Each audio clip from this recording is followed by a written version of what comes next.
All right, so I think what we'll do, because we're a small group, the subject of the presentation is on performance evaluations. Because we're a small group, we can go through that, not take the full hour. We'll leave ourselves some time for some discussion. We'll do some bargaining updates and any general questions, concerns that people have.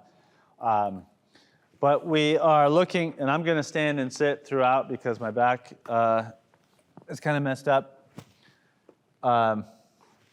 We talked about doing kind of periodic presentations on different parts of the contract, different rights that people may have, questions people have, any help understanding different processes. So we'll start with performance evaluations because we know that within the next couple months, we're going to start seeing some of the first draft evaluations being handed out by managers to employees. So we'll get started on evals. Oh, that's all right. That's all right. So what are evaluations? Essentially, they're a tool that an employee has to be able to determine how well they're doing, what they've done well, what they need to work on, and it should be something that is helpful, right, to an employee as they work at the CSU in terms of being able to determine how well they're doing, what they need to focus on, identifying any professional development opportunities that they could partake in. They are subjective. I always put that right off the bat. They are subjective, meaning it's another person, another human being's assessment of your work, right? So there's all kinds of human factors that come into play when it comes to that kind of assessment. It could be the mood that the manager's in that week. It could be any sort of bias, whether it's explicit or implicit. And it's not a black and white narrative of your work. And I say this because a lot of folks, sometimes when they get an evaluation that's not as good as they think it should be, they take it very personally, they get very down, they get very frustrated, very angry, very sad. In cases where you have been unfairly reviewed on your evaluation, it's easier said than done, but try not to give the manager that kind of power over you. The person that knows your work the best is you, and the person who knows kind of how well you're doing is you. They do have potential to affect a merit request for an IRP. Other than that, evaluations don't determine if you're going to get a GSI, a general salary increase, or how much. It doesn't prevent you from transferring to another area or a different classification. Right? There's no real-world ramifications other than if you wanted to put an IRP request in based on merit alone, having a couple bad recent evals will likely affect that outcome. But other than that, it doesn't really affect much else within your life at CSU. It does become part of your personnel file. And so if you went and requested to look at your personnel file, you should see, if you've been getting evaluations annually, you should see one for every year you've been at East Bay. And they should be based on your current job description. Some folks who were hired 15 years ago and whose jobs have evolved, their PD doesn't catch up with them or keep pace with them. Right, so it's very important to make sure that what you have on file for your position description accurately reflects what you do on a day-to-day basis, right? And this applies conversely if you, during the part of the year, are given a special assignment, right? Do some out-of-class work. They even give you a stipend, right? Say, hey, we're gonna, so-and-so's out on medical leave, we're gonna have you take on these duties, and we know that it's higher level work, so we're going to give you a stipend for 30 days while you do these duties because we recognize it's out-of-class work, right? Those are the kind of situations where maybe the training that's necessary is not there, you're just kind of winging it. You've been asked to do this for 30 days. You're doing the best you can. At the end of the year, they shouldn't be, if you did less than a stellar job during that special project time, and that's outside of your normal position description duties, that shouldn't be appearing on your evaluation, saying, hey, Glenn, great work, 11 months out of the year, but you really had a bad month here. We're going to mark you down, right? That shouldn't be happening. It should be based on your current job description and what's in those duties. One other thing I'll say about the evaluations is we know that there are managers in the system, not just at East Bay, who don't get around to giving evaluations. I've met people that haven't had one in years. In those cases, if it ever becomes an issue, let's say you put in for an IRP request based on merit, the absence of an evaluation translates to you met expectations, right? So they can't not evaluate you and then somehow characterize your past as being less than acceptable. What evaluations are not, they're not discipline. Sometimes it feels that way if you get a bad evaluation and say, man, my manager's really going after me, they're piling on, they're dinging me. In terms of discipline, that evaluation explicitly is not discipline. It's feedback, it's constructive criticism maybe, but it's not discipline. That is to say, if a manager marks someone down in one part of their evaluation really poorly, they give them a bad score, right? And then 6 months later, they issue them a suspension notice saying, I'm giving you a one-day suspension because you didn't do X, Y, and Z. And the employee says, well, you never told me that X, Y, and Z was a problem that could lead to suspension. And they say, well, look at your eval. That should be a warning to you. No. The evaluation is not considered a reprimand. It's not considered a written warning, a letter of expectations, a counseling, right? It's simply an assessment of your work, not to be used in a disciplinary sense down the road. And opposite of subjective, they are not objective, right? It is a subjective assessment of your work. I think it's important to keep that in mind. When are they done? Permanent employees, the contract says they shall be employees shall be evaluated annually, and that usually occurs right around the end or the start of the fiscal year. So May, June, July are when evaluations generally are done, not just at East Bay, but throughout the CSU. If someone's on probation, they are new, they're in their first 12 months, they're supposed to get an evaluation at month 3, at month 6, and month 11. And the reason why you get 3 in that year is because during that 12-month probationary period, you don't have a lot of protections, right? Because if they want to go after you as a permanent employee, they have to prove their case. They have to go before, if they wanted to suspend someone or terminate someone because they're not doing a good job, whatever, they have to build the case and they have to eventually go before the state personnel board with union representation to make the case to an administrative law judge that they had cause to terminate or to discipline an employee. Not so with probationary employees. They can let probationary employees go for no reason or any reason at all. We have some protections in there if the employee is in their 10th month and they get a letter saying, you know what, you're not working out, we're separating you from employment. If they did not give you a 3rd month or a 6th-month evaluation, they can't do it, right?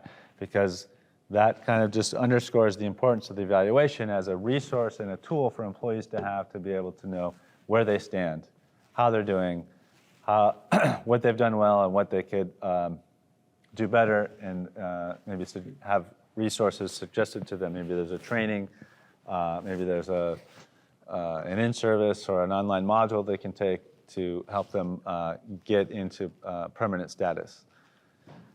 Temporary employees, the contract just says they'll be reviewed at periodic intervals. Who knows what the heck that means? Like I said, a lot of times, even permanent folks don't get an evaluation every year. I suspect that rate of non-evaluation incident is happening at a higher rate among temporary employees because there's no trigger that says they have to be evaluated at a certain time. Campus, as in years past, generally send out the message to managers that they want managers to give employees draft evaluations and then allow time for the process to go through so that people are getting their evaluations in by end of July. So that's why we're doing it now at the end of March, because we know that starting next month maybe, but definitely in May and most definitely in June, you guys are going to start seeing draft evaluations headed your way from your manager. So you receive the evaluation from your manager. You're supposed to, right? But who wrote the narrative? Who scored it? It could be any number of people, and this is where it gets a little kind of murky and complex. In smaller departments where a manager has only a handful of employees, usually it's the manager who's doing the eval, and it's the manager who's meeting with the employee if there are any questions or if the employee wants to provide input. It's the manager the whole way. In larger departments where they use leads and maybe coordinators, like in custodial, they'll have over 100 employees. The MPP that's over that area, the contract says that whoever's doing the eval, the evaluator, should have direct knowledge of the work. And so in those larger departments, they will rely more on leads or coordinators to provide that assessment, but it still has to be the manager that presents the employee that evaluation and engages them with them throughout the process if there are any issues with it. And the reason why that's in there, it used to be that your lead is also in the union with you. They're your coworker, right? They don't have management authority over you. But in the old days, that lead would sit across the table, and maybe the employee would have a union rep there, and we'd be arguing it out. We wanted to avoid situations where we had union members sitting across the table from each other, arguing over things like the performance evaluation. So even if it's a lead or a coordinator or someone that's a little, even if they're a coworker, they're a little higher, they direct work, they delegate, they do those things. They may be evaluating, but again, it's the manager who has to give it to you. It's the manager who has to meet with you if you have questions. What should evaluations include? Beyond just the assessment and the narrative and the scoring, there should be recognition of any changes that occurred in the past year, right? Maybe the work has shifted. Maybe the PD was rewritten. Maybe the person transferred to a different job title, but same classification in that year, right? So all those things have to be taken into account and should be showing up in your evaluation. Let's just say if you were a 10-year employee and you had your job down, you could do it with your eyes closed, but then 10 months into the fiscal year, you transfer and you go to a new position. And there's a learning curve, and you're asking more questions than you're used to, right? Because you haven't been doing this new job for very long. That evaluation shouldn't focus on those 2 months. It should be the whole of the entire year. Now, when there's two managers in play, sometimes that can be a bit tricky, but generally we try to work that out when we have these input meetings to challenge the evaluation. Evaluation should not include any surprises. Let's just say when you receive your draft evaluation, you shouldn't open it up and look at it and think, what the heck are they talking about? This has never been discussed with me before. This has never been pointed out to me. I'm at a loss to why this is appearing. I didn't know it was a big deal. What's going on? That shouldn't be happening. In fact, the contract even has language that says if there are issues occurring throughout the year, the employee should be counseled on those before receiving their evaluation. Sometimes you'll see an employee who goes the whole year seemingly doing a great job, nothing's ever brought to their attention, and then in the evaluation they receive a really low score in a certain area, and then the narrative, where the text is written, says, this employee needs to improve their skills dealing with X, Y, and Z because in August of last year, there was this incident, which was really a problem, and then in November, you did this, and that was really a problem, and then in January, right?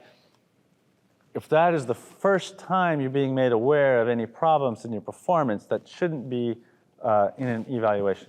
It should be as they happen and as they arise throughout the year, right? Manager's job is to manage employees, give them guidance, be a resource for them, not just in June when they're giving an eval, but the whole year. So sometimes managers will ask employees to do a self-evaluation prior to them giving the evaluation. It's really up to you whether or not you want to do that. They can't make you do it. Sometimes people think, okay, well, I might have a chance, an opportunity here to be able to influence my manager's decision. Maybe they'll even cut and paste some of the glorious things I've said about myself and put it in my evaluation. Other people think, you know what? Why is the manager asking me to do their work? Right? This is value. What's the point, right? And so it's really a matter of personal choice. You can decide whether or not you want to do the self-evaluation. But if they give you, when they give you their evaluation, it should never be a case where they say, hey, here's your evaluation, look at it, sign it, it's going in your file, right? Then what's presented to you at first should always be a draft. And it should say somewhere, draft evaluation, either in the title of the document or somewhere in the document. So we want to avoid the situation where managers just want to kind of like plow through and make employees think, this is it, this is the final word, sign it and be done with it, right? You have rights to engage with your manager about what's in that evaluation, and you have rights to challenge it if you think it's unfair or inaccurate, right? So once you get that draft evaluation, you have ultimately 10 days. You have 5 days and another 5 days to request on top of that. So you have 10 days to look it over, digest it, figure out what is being said, and if there's anything inaccurate or unfair in there, to come up with some things you can say to the manager about why those things that are appearing in your evaluation should be taken out. The manager then can listen to you and think, okay, good point, I'm going to change it. Or, yeah, I don't agree, I'm keeping it in. If they keep things in that you are still not satisfied with, you have the right to have a formal meeting with the manager and with a steward, if you choose, a union steward, to make the case that the evaluation is flawed and it should be changed, right? And the one thing that I always tell people in going into those types of meetings is, you may have in your mind what a rebuttal to that evaluation would look like. You may even have written out a rebuttal, but don't give that to the manager in that meeting. Because I've seen too many managers say, oh, you've got a rebuttal there. Let me tell you how we'll solve this. I'll take the rebuttal, we'll put it in the file along with the evaluation. You already have this right. Contractually, you have a right to submit a rebuttal to the personnel file. So the point of the meeting is not to achieve that rebuttal right. The point of the meeting is to get the evaluation changed in the first place. So you don't need the rebuttal. So that evaluation or that input meeting process is the way to go at those unfair things that are in the evaluation. Sometimes people say, hey, I got a bad eval, can I file a grievance? And the short answer to that is no. And in the Article 10, employee performance, it even explicitly says the contents of the evaluation are not grievable, which just kind of shows and kind of proves when earlier in the slides when I said it's subjective, it's not objective. That is proof that it is subjective, right? Because when we file a grievance and it's an alleged violation of the contract, and those are usually fairly black and white, right? If Derek works an hour past his end time and they don't pay him overtime or offer him CTO, he can file a grievance. And the question being asked is, did he work the extra hour, yes or no? Was he paid appropriately, yes or no, right? Black and white. We can get to the bottom of that because it's an objective measurement of a violation. The narrative that exists in your evaluation is so subjective that there's no clear way to show, oh, this is definitely a violation or this is not a violation. Therefore, the grievance procedure is not the appropriate process for that discussion to happen. But we do have the right to have that input meeting and to avoid management dragging their feet. There's language in there that says if you request that, they have to meet with you within 7 days. You have the right to bring your union rep. They can't bar or prohibit that rep from or steward from attending the meeting with you. And once, so they have 7 days to say, okay, let's request. And that date, you can hold them to within 14 days of the request. A lot of times they happen a lot sooner. Managers, okay, I'll meet tomorrow, and great. At the very end of the process, that's when I would suggest even mentioning a rebuttal to your manager. The intent of this meeting is to go in and we say, what's in this evaluation is not right. Here's why. Maybe we have some evidence we're bringing. Maybe we have some screenshots or emails we're showing management saying, hey, you got it wrong. This is what really happened, and therefore you shouldn't be dinging me in the evaluation on this, right? So the goal of that meeting really is for that manager to say, I see, my mistake, let me go rewrite this, and then we start the process all over again, right? They give us a new draft, and then we have the 10 days, and we can do the meeting, right? And sometimes that admission by the manager or the compromise is done on the spot. In that meeting, the manager says, wow, this is really compelling what you've said. I'm going to go and change that, right? But a lot of times the manager will say, okay, I've heard what you said. I'm going to go back and think on it some more, and I'll let you know later, right?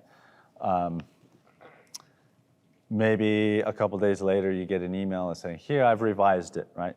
And we look at it, and it's acceptable. We sign off. It goes in the file. If it's not acceptable, we've kind of run the course of being able to challenge it face-to-face with the manager. At that point, we go to rebuttal. And per the contract, that rebuttal that you write becomes a companion document to your employee or to your performance evaluation, and it goes in your file along with it. So it's got the management narrative, and it's got your narrative that is existing in your file. Something related to this, sometimes people ask, do I have to sign an evaluation I don't agree with? And the answer is no.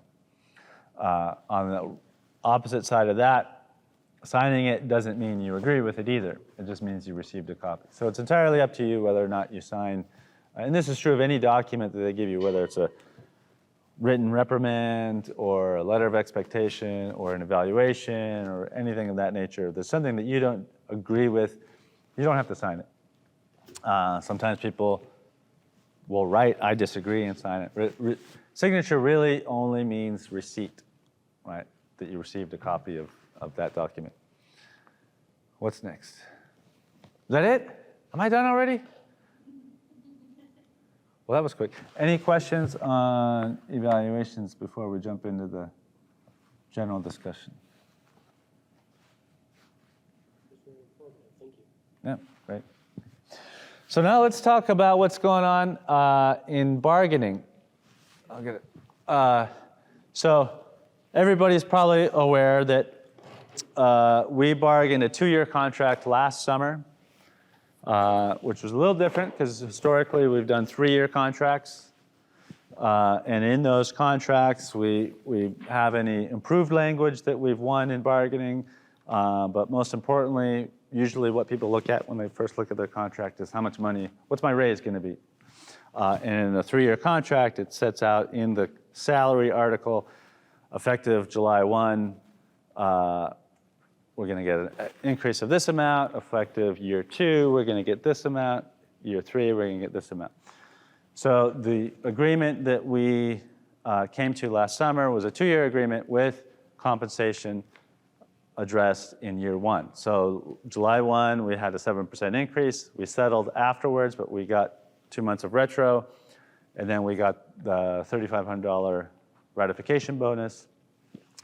But then for 2024, year two of this contract, we agreed to language that says we're going to reopen the compensation article and compensation alone. So this year, we will not be bargaining anything about evaluations or hours of work or anything non-economic. We're strictly going to be talking to the CSU about economic items, basically salary, benefits, IRP is related, anything that has to do with money. So the additional piece that's very important when we agreed to that reopener is the right to strike. It's usually, a lot of people think, oh, our contract says we can't strike, so we never can strike. That's true during the life of the agreement, but most times when you hear about strikes happening in this country, it's when a contract has expired, right? So if we were bargaining last year and our contract expired July 1 of 2022, and we were bargaining past that date, we still hadn't come to an agreement with CSU, and we've let that contract expire, labor law protects us by prohibiting the employer from making any changes. So they can't say, oh, your contract expired, we're gonna change your healthcare plan. Or we're going to cut salaries because there's no contract protection in place. Or we're going to change the notice requirement for changing a schedule. They can't touch anything in the contract, but what does go away with that expiration is the right to strike. So we always have that in our pocket when we're bargaining and we go past the expiration. So we've retained the right to strike, even though we're not talking about anything else other than money this year. Starting July 1, and if we let the contract expire, we will have the right to strike, which gives us incredible leverage, much greater leverage than if we're in mid-contract and we don't have that right. So we've met with the CSU, I think twice now, on initial exchanges of proposal, and we got a proposal from the CSU. I'll talk about it in a minute, but just a little backstory. Everybody also knows we have been trying to achieve a step pay system for a long time within the CSU. We had one in the 90s. It was lost in bargaining when we reached impasse. We had very low membership numbers. I think only about 50% of CSU employees were union members.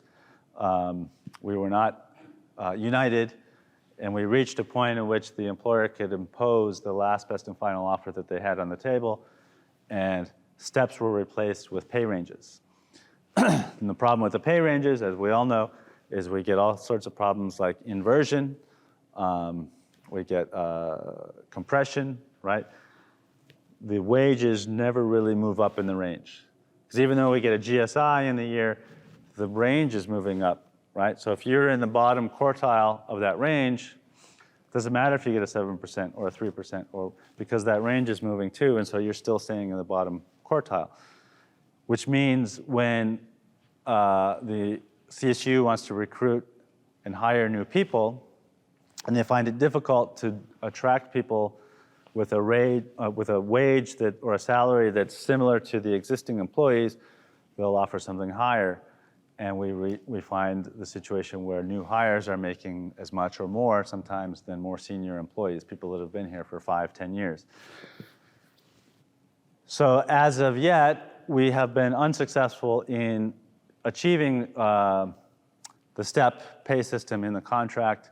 We've done it both at the bargaining table and with the legislature. We've even had the legislature pass a mandated steps bill, only to have it vetoed by both Governor Newsom and Governor Brown in the past.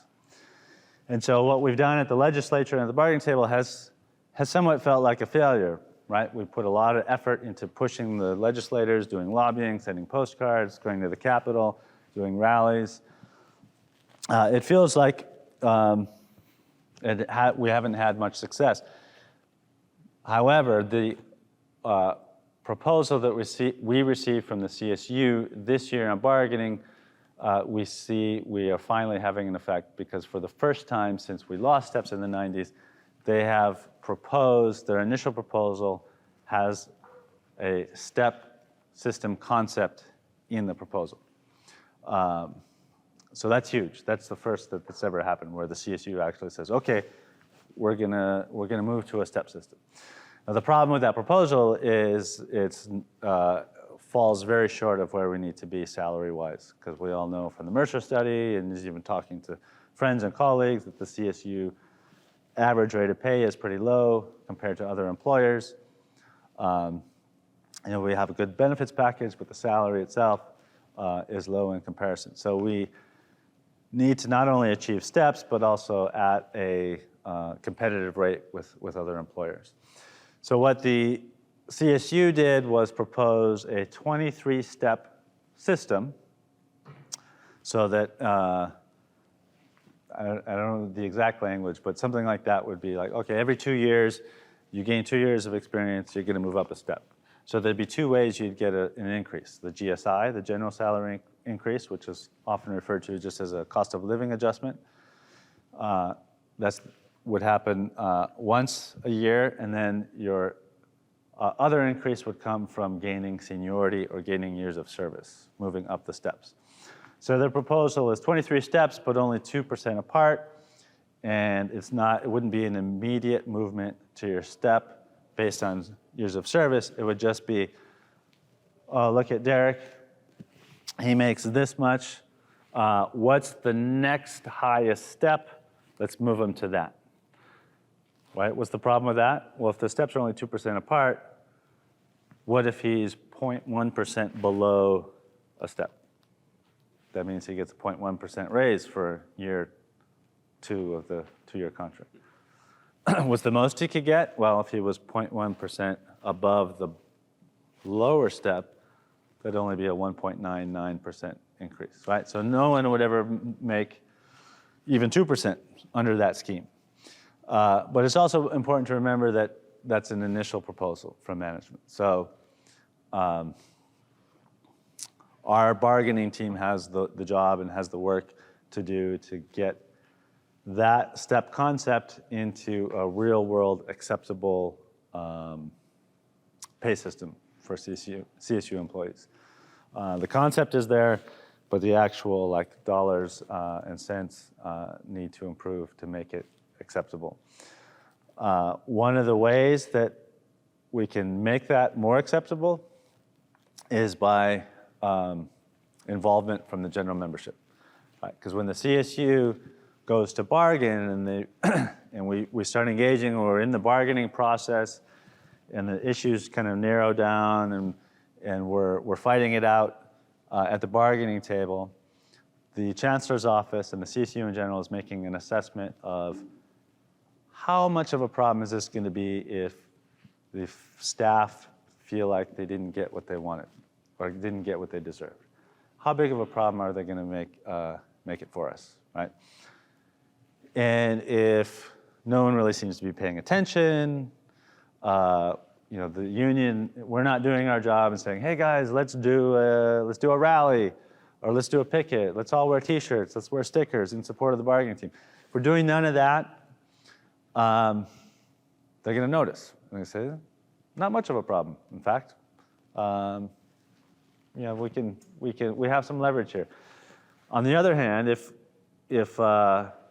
management sees people walking around every Thursday or every Wednesday or whatever we decide is kind of our unity day, wearing t-shirts, stickers, if we have a rally at lunch supporting bargaining, and it's just packed, we got 100 employees circling the SA building on any given Wednesday or Thursday, and we have employees actually openly and actively talking about striking, the CSU takes that much more seriously.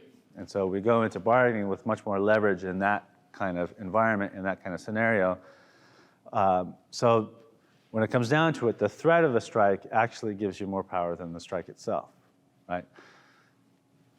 In the 10 o'clock meeting, I was talking to the custodians. Imagine if the chancellor's office, we're toward July 1, and we're pretty far apart, and we're still fighting at the bargaining table. If the chancellor's office, someone down in Long Beach calls Andre Johnson here at East Bay and says, what's the temperature up there? What's going on? What are people doing, right? And if he says, just yesterday I was in the hallway and I overheard some employees talking about possibly striking, and they all said, we can never do that, it's too scary, or we might lose a day of pay, or this might happen, whatever. He's reporting back to Long Beach saying, yeah, I don't think they're really ready. They're not organized, they're not united. But if he's walking down the hallway and he hears employees like, hey, I'll strike at the drop of a hat, just give me a reason, let's do it. Like, I've talked to everybody in my department, and they're all mad as hell, and we want to do something about it, right? That's a very different message he's sending back to Long Beach. So that power, that even just the creation of the sentiment that people are ready to go and fight for themselves and fight for each other has a huge impact. To that end, next Wednesday, April 5th, we're going to be doing a visibility day, because that's the next time our bargaining team is meeting with the CSU. So watch for an email from Mary. We may do a little coffee break, unity break. Unity meaning it's not just us that are in this situation. The Teamsters and APC, which are the counselors, are also bargaining and also have the same exact issues as us. They also do not have steps.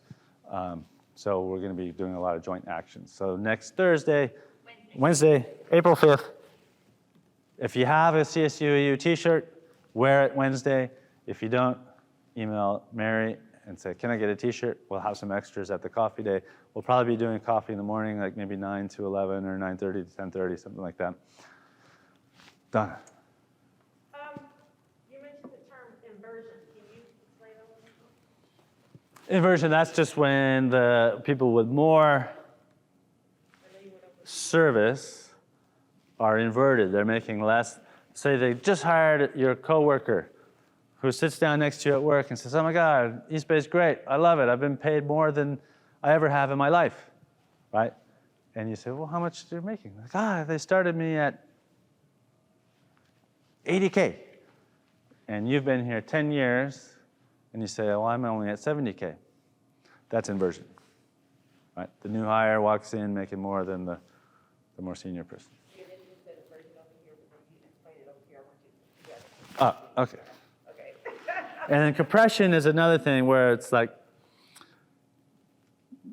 maybe they're not inverted, but the new hire is making only $50 less a month than the 20-year employee. That's when wages are compressed and all, right?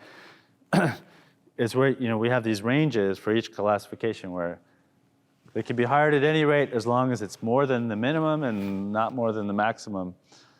But in a lot of classifications, you would expect, the guy who's been here 25 years is hanging out at the top of the range and the new hire's at the bottom, and it's kind of evenly spread throughout the range. That doesn't happen. If you graphed out classification across the state, you would see a much smaller range where people actually sit in that range than what's on paper. So that's compression, and inversion is the new guy making more. Did you see if the Teamsters filed an unfair labor practice against the CSU? Yeah. So we got all kinds of. For that 2%. Yeah. 2%, basically. I don't think so. It's not fair. Yeah. So we're hitting them on all fronts. Like I said, one of the things that we're being very careful in this round of bargaining in particular, because steps now are on the table, is that we are meeting regularly with the Teamsters and with APC, because we want to make sure one of us doesn't undercut the other, right? We don't want management to play us off each other. And bargaining at the same time gives us a huge advantage to do that, because imagine a world where our contract expires in 2024, and the Teamsters doesn't expire until 2025. Like, it's advantageous for us to have our expirations lined up. And the three of us, APC, Teamsters, and CSUAU, are lined up. CFA is off by a year. which is too bad. It'd be great to get everybody back on the same cycle again. CFA is the faculty union. Any other thoughts, questions? Yeah, I just have a quick one. So you mentioned this 23-step ladder that they're proposing, and you're saying that there's problems because if you're above or below, just to give an example, it's not quite 2%. Right. Can you make a provision that it's got to be a minimum of 2% to alleviate that? You would automatically go to the next step above that? And would that be a solution? Or? That could be, right? I mean, so one of the things about a step system is you move from a range system or just craziness, which is what we have now, to a step system. That in the past, we're all used to getting the same thing, right? We all get 7%. We all get 3%. We all get 4%, right? In a true, if we went from where we are to immediately implementing a step system, it's very tricky because each individual situation plays out in a different way. So let's say if you've been here 30 years and you're low on the range and you get placed immediately in a proper step, maybe that's a 22% increase for you. But let's say Derek is newer within the CSU, so his step is going to be lower because he doesn't have the years of service as you, but his wage is already right there. Maybe it's just a 2% increase for him. Right, so everybody would have a different increase size. So sometime a counter proposal could be, okay, these 23 steps are good in concept, but here's how we want people to move toward them. It's very, very incremental what they're proposing, which is just, it's not even putting people on their right, it doesn't correct inversion at all, right? Because it really limits, if the 30-year employee who's unfairly lowly paid for all this time can only move 2%, and the new hire can move 2%, up to 2% as well, it's not really fixing that disparity and that inversion. So maybe we take that concept and we say, okay, here's how we get people moved to the right step more quickly and do it in a way that makes sense.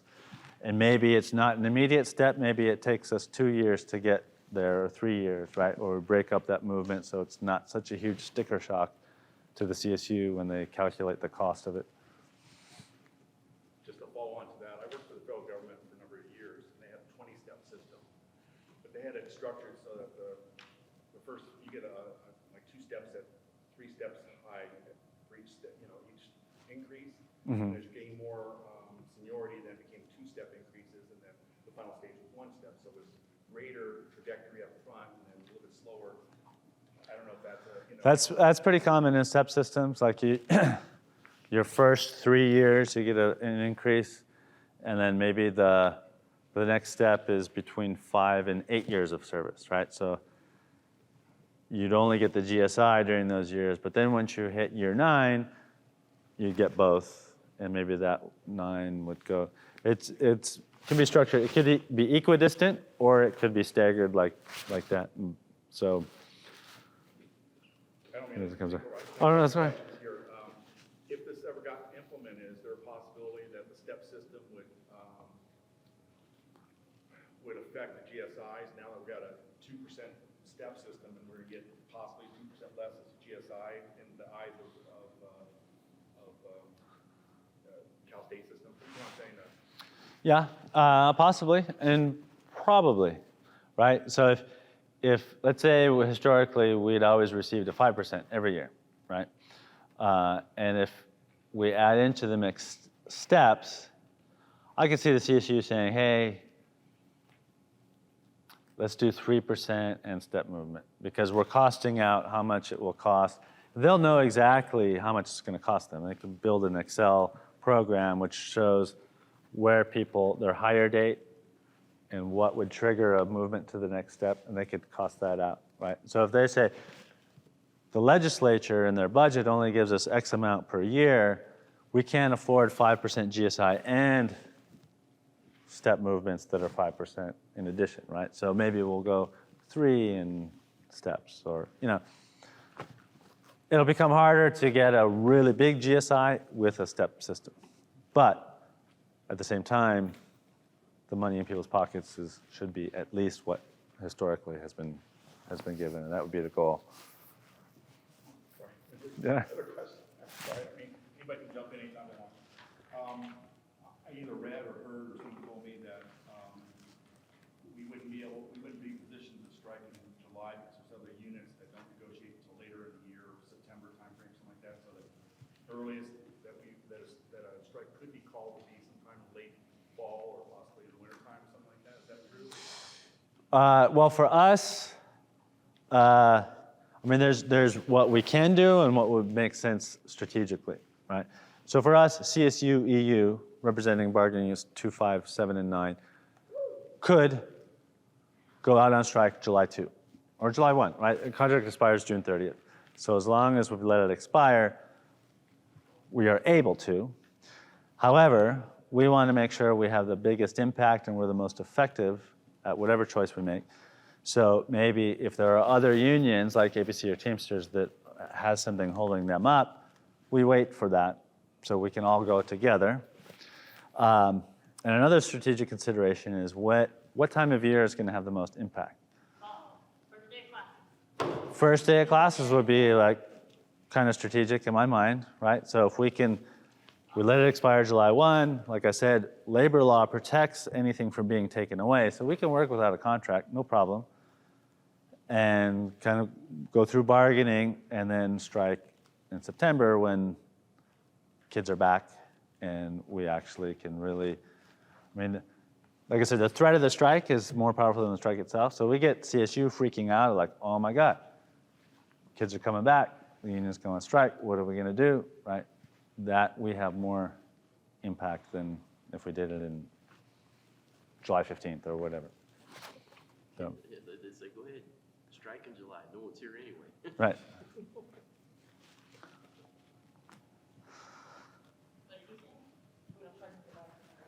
He said, yeah, July strike is not as impactful. Feel the pain. Yeah, kick They them where need it to hurts. feel what we're feeling. We're being, shortchanged with our paycheck. So in order to really get them to understand, we have to make the biggest impact. The biggest impact is have Teamsters, APC, and CSU EU all strike on the same day, on the busiest day of the year.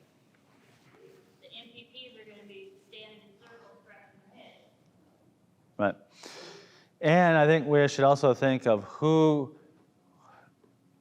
are we striking against? Well, we're striking the CSU, but who has power over the CSU? It's the legislature and the governor and the lieutenant governor. So we think of it as we're not just sending a message to CSU, we're sending a message to Governor Newsom. Because the legislature and the elected officials have been hearing from us, but they've also been actually hearing from the CSU. The CSU is in the position where they are saying, we would love to pay more to the staff, but the legislature's got to cough it up. Because if they give us money, we'll do it. We'll increase salaries overnight, blah, blah, blah, right? So it's kind of been frustrating dealing with the CSU because, and on his part, Governor Newsom has said, you need to win steps at the bargaining table, and the CSU has the money. Because everybody has heard about all the money they had squirreled away in those rainy day funds, billions of dollars. The elected officials are saying, CSU, make it happen. And the CSU is saying, we'd love to make it happen, but we need the legislature to give us money, right? So, and we're here saying, screw you all, we're striking. You guys figure this shit out. We can't go on like this, right? So.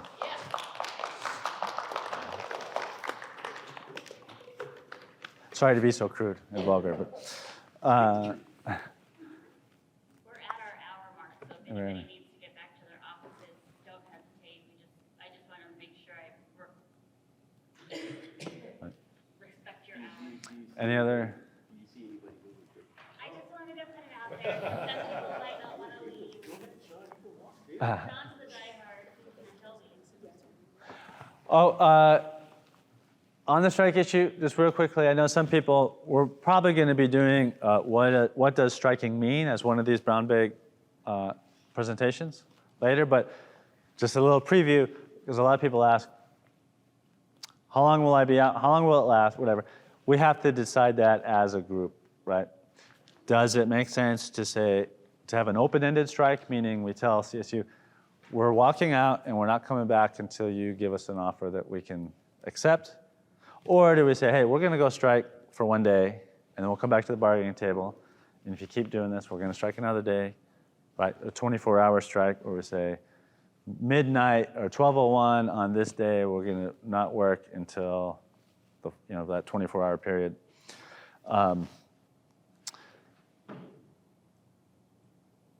What the most impactful strikes are the ones in which we're still here, but we're out on the sidewalk, right? So, yeah, you can stay home and watch Judge Judy that day.